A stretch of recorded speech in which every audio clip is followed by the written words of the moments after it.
Coach Reed punted this question to you, just so you know. The spring is always about cross training. You talked about it. You love versatility in the secondary. I'm just curious, as you move into fall camp, how much of that time is going to be spent maybe finding guys' homes in the secondary, maybe zeroing in on that a little bit, or do you still intend to kind of run everybody through everything? I'm going to say a majority of the room is going to play two positions. So if you're a corner, you can play in the slot. If you're a safety, you can play dime or in the slot. If you play in the slot, you can play on the outside or play safety. And then you're going to have a handful of guys. There might be a corner or a nickel or safety.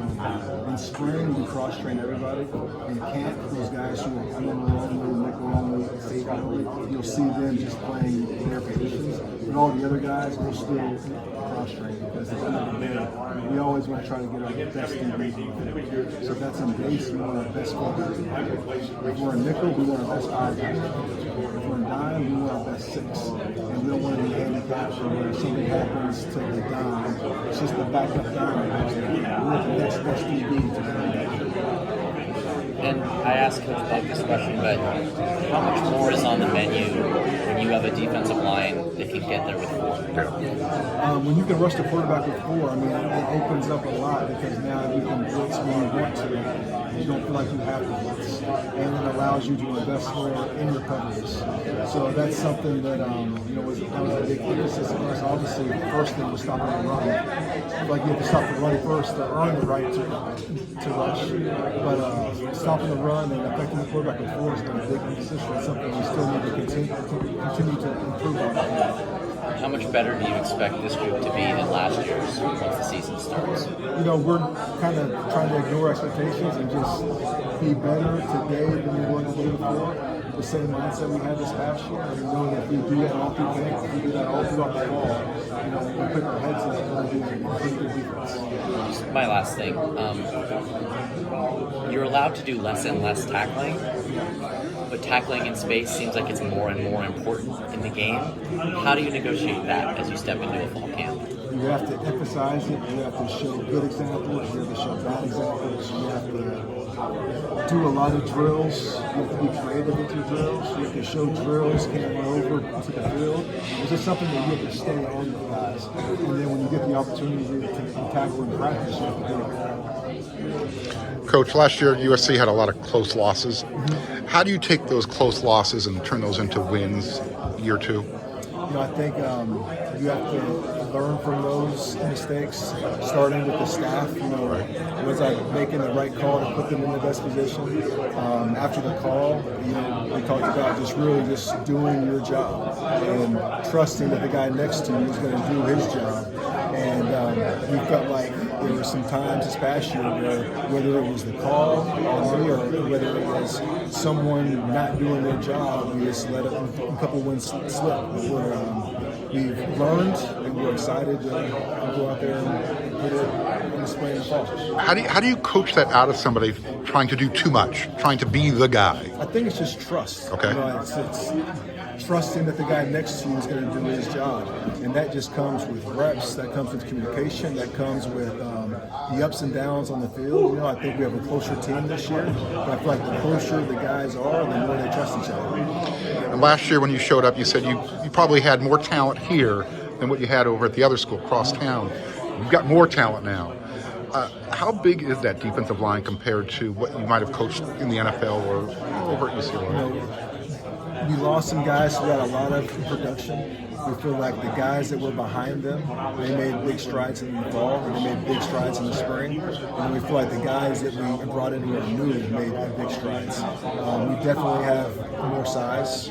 We have more depth, but we have less playing experience. Okay. So now it's about just getting those guys reps, getting those guys experience. There's going to be some ups and downs, but we're excited about just the overall talent in that room. Having that, so at UCLA you had, speaking of the roster, you had Jay Toia over at UCLA. Mm-hmm. Having a guy like Toby Pepe's size or Josh Jarrett over the ball, specifically at that position, what about your defense has just made that so productive over at UCLA? We love big interior guys, especially at nose, and it just It changes the way you can play your inside backers. It allows them to play a little bit faster. It changes some of the things we do from a pressure standpoint, and it just really helps us condense the pocket. What was your biggest takeaway from spring camp into PRPs, and now you're 2 days away from opening fall camp? Biggest takeaways, I feel like we have a very talented group. Okay. It's less experience as a whole as far as playing time, but more talented. So just keep on improving the things like communication, making sure we're all on the exact same page, not assuming anything, and just the more we can do that, the better. And who are some of the younger guys who are developing into team leaders? Guys like Des. Okay. It's been cool to see him kind of go from year one to year two. Seems like a different player, different person. But it's cool to see some of those guys start to come out of their shell. Why was adding Tamir Robinson so important for you guys? Just that inside and backer position. We have a lot of talent. We have a lot of guys who are excited about it. We don't have a lot of guys who have played football. They've done it in practice, but they haven't done it in games. So just having another guy in that room that's actually played on Saturdays and has experience that we also have years with after this is big. Do you like him at Mike or Will? Are you going to see? So far in spring, he's just been playing inside backer. He's been doing both, and we're going to continue to do that in the fall camp because I feel like he's smart enough to handle both. And it just helps him get on the field as quick as possible. Last year you had Achille with the green dot as a safety. Do you plan to have it be a safety again? Have you been experimenting with different guys in the spring at all? What do you think stands in that? We've been experimenting. So there's times we put on the safeties. There's times we put it on the mic. So we'll go back and forth all throughout camp, and it comes down to who handles it the best, who communicates the best on the field, and most importantly, who's able to put the previous play behind them. Because it's hard to play the game like this when you're the guy with the headset. You need to be cool, calm, and collected all the way through the game. Diz is a younger guy. Do you feel like he is capable of handling that green dot and is leading right now for that Mike spot? Is it too early to say that? He had it a handful of times in practice. So did Jay, so did Eric, so did Tamir, Kamari has, Bishop has. So we've been trying to put it on different guys to try to give everyone an equal shot. I think in your defense the last 2 years, the Mike linebackers played the most snaps going back to UCLA, at least in last year. If that is indeed Desmond, that's a pretty big responsibility for a second-year guy. Just what about him makes him so unique that he'll be ready for that challenge? Just his background playing safety and just seeing how he uses that to help him at the inside backer position, how he plays in space, the things we can do with him in coverage, just kind of separate himself from that. How does Prophet look playing nickel? Prophet's looks great. We played him at nickel and also played him on the outside, and he's done great at both. And it seems like that's a position where there's a lot of versatility, where Kamari might play there and get against Penn State a little bit. How valuable is that? Where Greeny was kind of locked into that spot a lot last year, but maybe do you want to have more options there this season? Definitely. We always want to have our best five on the field if we're in that personnel group. And there's weeks where you might be playing one team and your best five might be Kamari in the slot. The next week it might be in Prophet in the slot, depending on their personnel, depending on what they do. So it's nice to have the flexibility to have a guy like Kamari, Prophet, there's a handful of other guys, there's some inside backers that can do it, just to expand your playbook. Talk about Cam Fountain. This past spring, you guys had him mic'd up. What went into that to say, second-year player, you're the guy? He's probably been, out of all the guys since I got here in that class, he's probably been the most improved guy, just in all areas. When he got here, he didn't even know what an A, B, and C guy were. Now he's making checks. He's one of the leaders up front. And then just from actually on the field, just the more comfortable he got in the scheme, you saw him playing fast, you saw him playing more confident. And I think everyone on the staff and everyone on the team has seen how much better he's gotten. And he just has a lot of respect in the program. And then Anthony Lucas, a little bit bigger this year, Yeah. a little more soft-spoken. But have you seen him grow as far as being a team leader?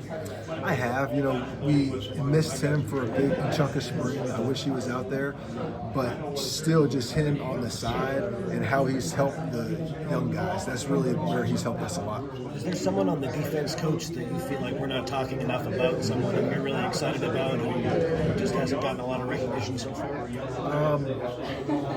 know, I always go back to Dev. You know, I think he has a job that doesn't always have a lot of stats, but just you know, Cam's the most improved out of that freshman class. Outside of that class, you know, Dev's the most improved guy. You know, he can play every position up front. He doesn't complain. He just does everything that we ask.